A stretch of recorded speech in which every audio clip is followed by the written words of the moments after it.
Hi everyone, welcome back to Rosalind Across Borders. And if you are new here, my name is Rosalind. Today I'm sharing how I graduated with the highest score 110 over 110. So from University of Bari, as you know, this is how they calculate their master's degree. So it's not the same way it is in Nigeria. So the highest score is 110 over 110, and it can also come with cum laude, that's plus. I graduated from the University of Bari, Italy in December 2024, and it's been a journey filled with challenges, growth, and victory. Fun fact is that I started my first semester as a newlywed. During my second semester, I found out I was pregnant, and at the end of the third semester, I was in Greece for an exchange program while in my early third trimester. And then by the first semester, I gave birth and completed my thesis online. You see how I know that you might have watched the first video that I released on the story, and if you haven't, I will link it here so you can do well to watch it. If that sounds like a lot, trust me, it was, but with the right strategies and support, I made it through. And I've shared a lot on the story, and if you haven't, you can watch it. So let's dive into the key steps that helped me achieve 110 over 110 and how you can too. It is possible. If I was able to do it sincerely, you could as well.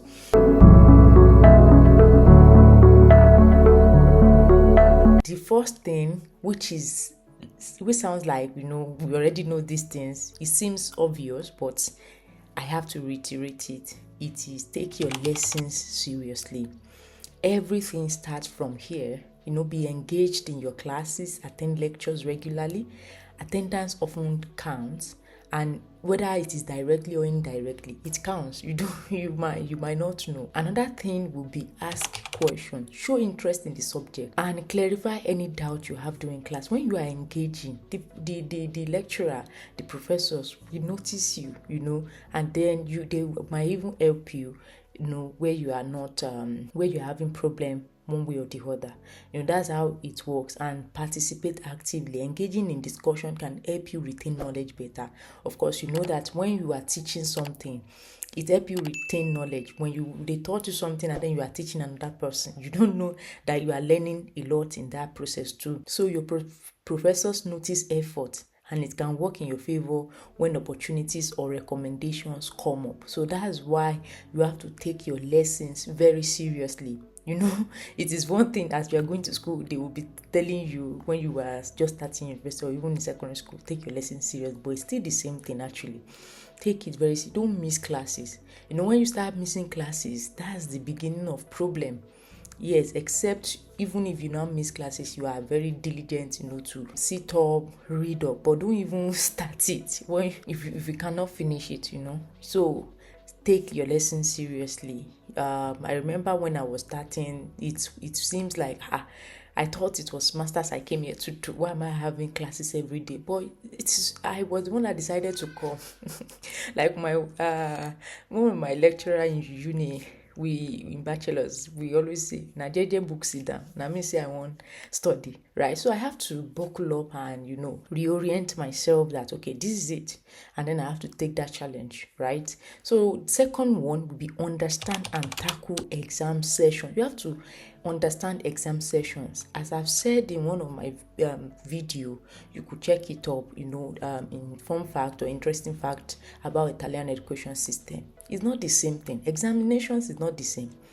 In Italian universities, exams are structured into periods called esame section, that's exam sessions, and then there is essenoro, that's like the midterm exams. You typically have at least 3 chance to take an exam, at least. But number one is that if you don't like your score, you can reject it and then retake the exam in another session. If you take the first exam, you can say, oh, I don't like this score. You reject it, and then you can retake that exam. But be cautious. If you reject the score and perform worse than the first time, the lower score is recorded because you practically rejected the first one. So it's nowhere to be found, right? So it's the second one that is being recorded for you. So you have to know that even if you reject the first one, you have to do better. You have to read more. And my advice is that put your best into the first attempt. This saves time and lets you focus on other courses without piling up unfinished exams and courses. So instead of you now doing first semester exam in your second semester, I don't like that stress at all. So put in your best. Do it once and for all. Put in your best. Know that, okay, you did everything you are meant to do in the first one. That's my advice for you. But of course, you can reject and do it if you like. So you have to choose and decide. Everything has been given to you right now.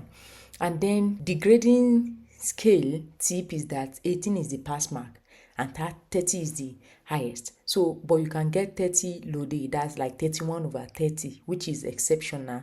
And I think I had 30 low-day in 3 courses by giving my all, and then you can too, So I had it. It's not like in our country where they say you can't get the highest. You can get 30 low day. You can get 31, like 31/30. That's the highest, like 30 plus, that kind of stuff. Yeah, you can. So just make sure that you are putting your best, as I've said. The third thing I would say is aim for a high aggregate. So 28/30 or higher. So to graduate with 110 is an aggregate of all your scores together. It's like the way you calculate your CGPA. I will do another course where I actually detail how it is being calculated so that you can know. So your aggregate grade must not be less than 28/30 across all your courses.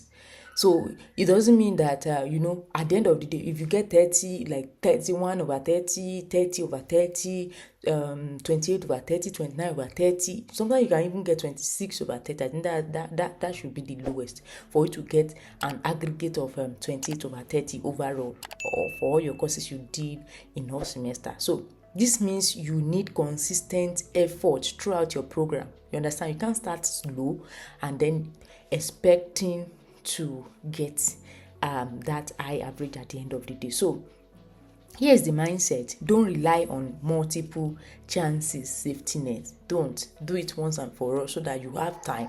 You do first semester exam in first semester, second semester exam, second semester. You understand? Once and for all, do it and get out.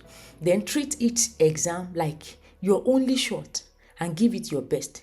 This strategy saved me so much time and allowed me to stay ahead in my studies. So I had already said I don't have time. Like, I don't even have time. I came here to study 2 years. I want to finish 2 years. Not minding any challenges. Now, I've shared everything that came. Of course, a lot of other factors also helped me.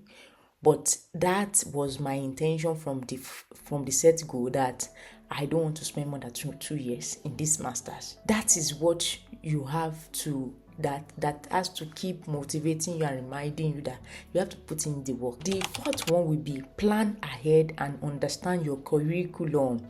Understanding your program structure is crucial, very crucial. This was one of the things that I wanted to, hinder me from actually finishing when I wanted to, because I miscalculated one 3 ECTS that I had to do.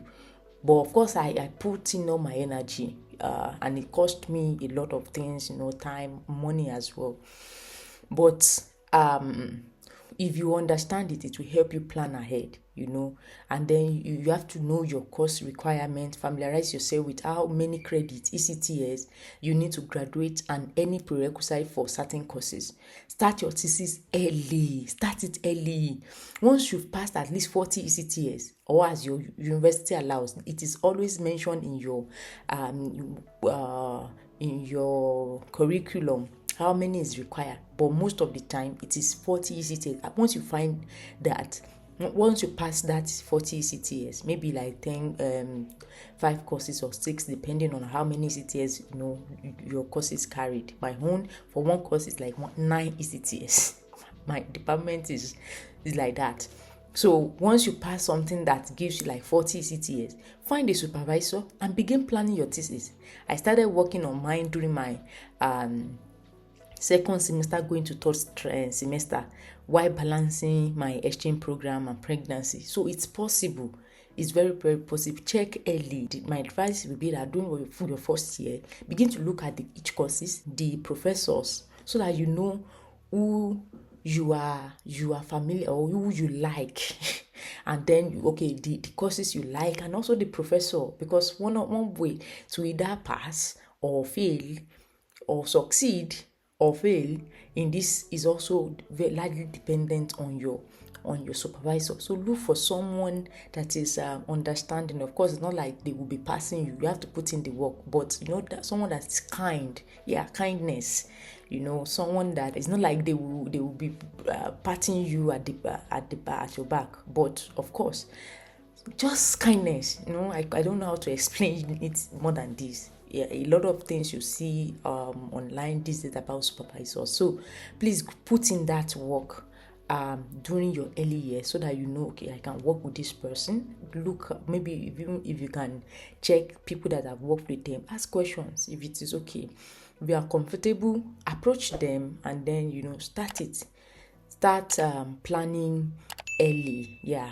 Then the fifth one is check your school email frequently. This one, your school email is a gold mine of information. Here is why. You receive updates on deadlines, exams, opportunity like scholarship, internship, and events that you can attend for free. A lot of things. Sometimes, since you are in Italy, it will be in Italian. But don't worry. It was when I got this that I started seeing a lot of opportunities. Because before, I just leave my mail. Now, if anything comes before I graduate, of course, if anything comes in even till now, I still receive mail as an alumni. But if anything comes in, I translate it to English. If I don't understand the Italian, I translate to English and then get the information behind it. Sometimes it's not for my department, sometimes it's for my department. You understand? So if emails are in Italian, use Google Translate or a similar tool to ensure you don't miss anything important. And I came across financial and networking opportunities this way. So make checking your email part of your routine. It is very crucial. Another one is build a good relationship with professors and supervisors. I can't overstate the importance of having supportive professors. Now, I tried to explain this in my earlier point of starting your thesis early. Reach out early to professors whose courses you enjoy or align with your thesis interest. And then a good relationship with your supervisor can make your thesis journey smoother. I was blessed with a very supportive supervisor who allowed me to, complete my internship and thesis online. Despite everything, I'm super, super, super grateful to him. And another one will be stay organized and plan your time wisely. Time management. I couldn't have forgotten this one. You have to plan your time very well. Amidst, I want to network, I want to enjoy myself, because there will be a lot of places to go in Italy if you have the money or anyway. So, but the most important part is plan your time wisely and also rest. So balancing academic life and in my case, motherhood requires organization. You can use digital tools to track your deadlines, assignment, and exam, and then allocate time for study, revising, rest, personal life. Consistency is key anyways for your studies, and also know how to balance resting that work-life balance they always say. It's not always balanced, but try and balance it anyways as it's works for you. You understand? So it's not every time you are working. Even God rested on the seventh day. So please, you to rest. That's when you even realize that you take in a lot of things. That days, I have exams, and I might rest during the day and read during the night, or I read during the day and rest during the night. It depends on how my body is. Just be attentive to what your need is at every point in time. So did I miss anything? If you think I've missed something or have specific question, let me know in the comments. I did a storytelling video about how I navigated pregnancy, Erasmus, thesis simultaneously. So you can go ahead and watch that videos. And feel free to connect with me on LinkedIn or follow me across my social media. Links are in my on my YouTube cover page. So if you enjoy this type of content, subscribe to my newsletter. Link is in the description for more tips, updates, and don't forget to join our Telegram community, especially if you are interested in personal finance or opportunities. Subscribe to this channel and hit the notification bell so you never miss any new content. So remember, achieving your academic goals requires consistency, planning, and effort, right? If I can do it while navigating so many, what life has thrown at me, you can too. And thank you so much for watching. I'll see you in the next video. Keep thriving and stay inspired. Ciao.